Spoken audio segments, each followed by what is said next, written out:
Ce n'est pas en donnant un peu plus d'argent et un peu plus de salaire à quelqu'un qu'on va pouvoir acheter sa dignité.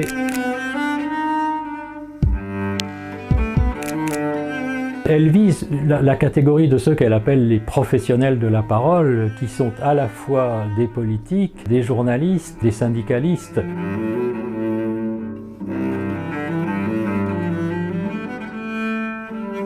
Il y en aura le bol.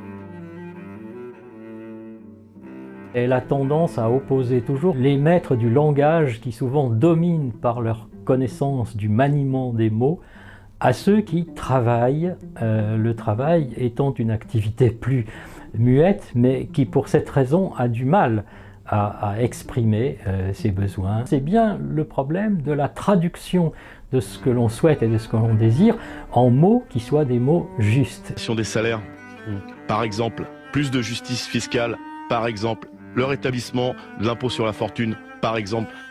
Notre objectif, c'est que le travail paye.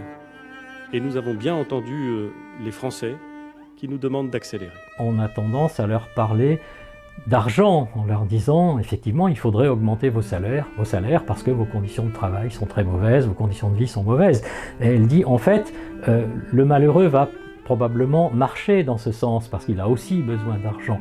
Mais finalement, est-ce que le salaire, l'argent est une compensation réelle au malheur qu'il vit? Il y a peut-être chez ces gens ce que Simone Weil appelle des besoins de l'âme, mais ce n'est pas en donnant un peu plus d'argent et un peu plus de salaire à quelqu'un qu'on va pouvoir acheter sa dignité ou acheter son âme, ou si on le croit, on fait fausse route.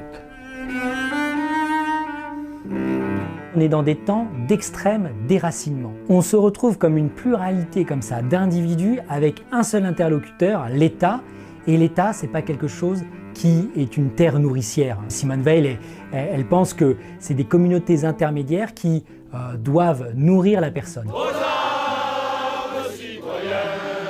Or, si vous prenez la crise des Gilets jaunes, qu'est-ce que c'est? C'est une crise qui se trame autour de la voiture, le symbole de notre déracinement, de notre misère, d'individus qui ne se pensent liés que par un contrat, pour la voiture c'est le code de la route, qui leur permet de fonctionner sans jamais se rencontrer. Cette civilisation-là de l'individu, elle ne nous nourrit pas.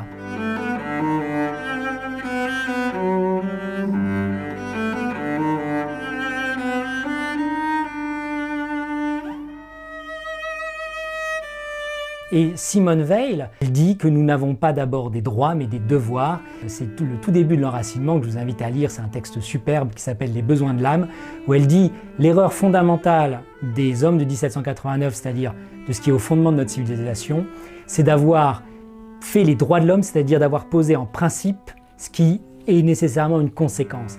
Poser en principe le droit, alors que le droit est une conséquence des devoirs. C'est bien parce que je me reconnais obligeant envers vous que vous vous mettez à avoir des droits. Mais si vous mettez le droit en premier, si je vous crie « j'ai des droits » et que vous ne les reconnaissez pas, je n'en aurai jamais. Donc du devoir naît le droit, alors que du droit ne naît pas forcément le devoir.